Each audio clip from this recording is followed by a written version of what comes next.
Well, the first one, look back at verse 13. I'm only going to do two with you this morning. Jesus Christ's risen and glorified humanity. He is one like the Son of Man. That means Jesus can feel my needs completely. To show you what I mean, back up from Revelation to Hebrews. So just go back about 6 little books, little short ones, and go back to Hebrews. It's a big one. It's 13 chapters. And go to Hebrews chapter 2. It goes Hebrews, James, 1st, 2nd Peter, 1st, 2nd, 3rd John, Jude, Revelation. So just back up a few pages to Hebrews chapter 2. Look at verse 14. Because the book of Hebrews describes the 100% humanity of Jesus Christ. And this is what it says in verse 14. And this is Jesus' humanity now. In Revelation, He is risen, He is glorified, and He wants us to know that His humanity can feel our individual needs completely. And this is what the Scriptures say in verse 14. Inasmuch then as the children have partaken of flesh and blood, He Himself likewise shared the same, that through death He might destroy him who had the power of death, that is, the devil, and release those who through fear of death were all their lifetime subject to bondage. For indeed, He does not give aid to angels, but He does give aid to the seed of Abraham. Verse 17. Therefore, in all things, He had to be made like His brethren, that He might be a merciful and faithful high priest in the things pertaining to God, to make propitiation for the sins of the people. Now, verse 18. For in that He Himself has suffered being tempted, He is able to aid those who are tempted. Now keep going to chapter 4, 2 more chapters to the right, and look at chapter 4, verse 15. The whole book of Hebrews is saying Christ is supreme. He is better than everything else. He is the best. And look at chapter 4, verse 15. For we do not have a high priest who cannot sympathize. Sympathize. Sum, S-U-M, means with in Greek. Patheo means to feel. With, to feel. Sympathy means you feel with someone. We don't have a high priest who cannot feel with our weakness. But look at the end of verse 15. But was in all points tempted as we are, yet without sin. Jesus says, I want you to know I can feel completely what you're going through. I'm made like you. I can feel your needs completely. I can truly have compassion on you. Now, quickly, a little Christology. Do you know what the most described emotion of Jesus was? It's the one word, compassion.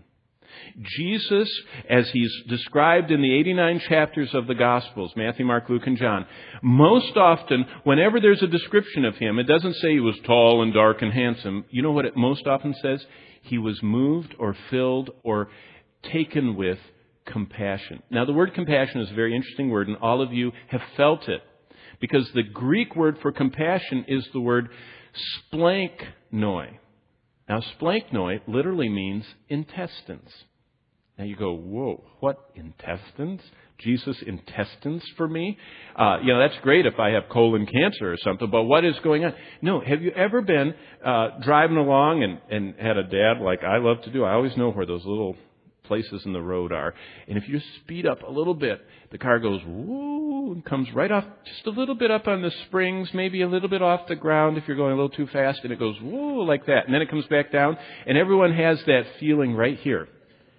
Now, come on. How many of you have ever had your dad or somebody do that? Okay, you know what I mean. So you have experienced splanknoi. You know what that means? It means that you feel something right here in your stomach.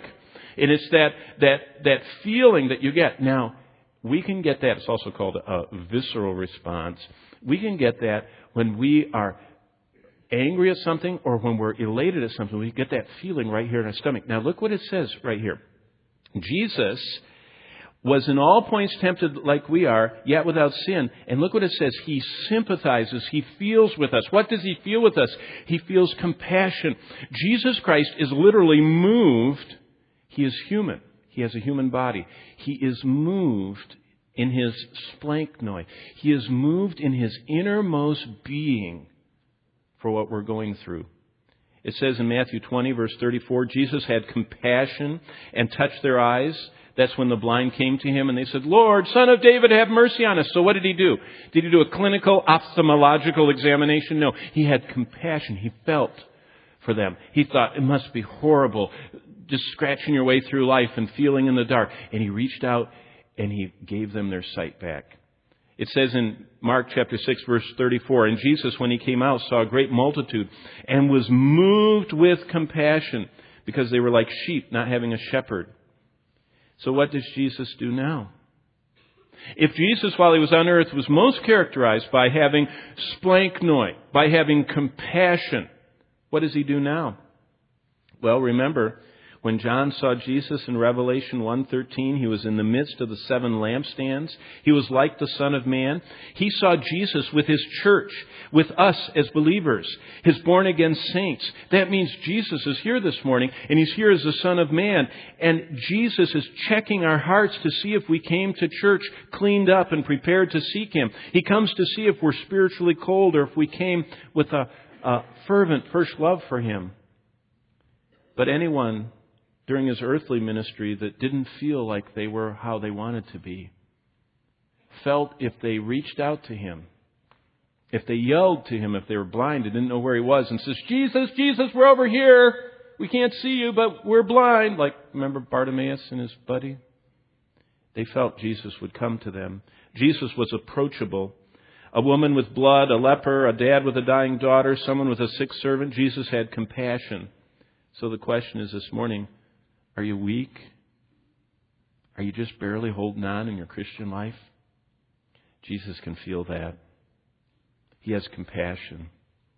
He is reaching out to you and He says, just call out to me. Just ask me to help you, like the withered man and like the blind man and like the bleeding woman and like the demonized man in the graveyard. Just cry out to me. Are you afraid? Jesus is acquainted with all we face. He knows our fears. He looks on us with compassion. You know what's amazing is when Jesus saw people with needs, He didn't go, "Oh, you're crazy. You shouldn't. What a dumb thing. You shouldn't feel that way." Did He ever say that? Did He ever say, "Oh, what a dumb thing"? No, He was moved when He saw him coming. And He hasn't changed. Do you feel alone? Jesus faced the long loneliness in the Garden of Gethsemane. Jesus faced 40 days alone with the devil in the wilderness. All the hours of darkness on the cross. Jesus knows what it's like to be alone. He knows what it's like to be weak. He knows what it's like to be afraid. And He looks on us with compassion.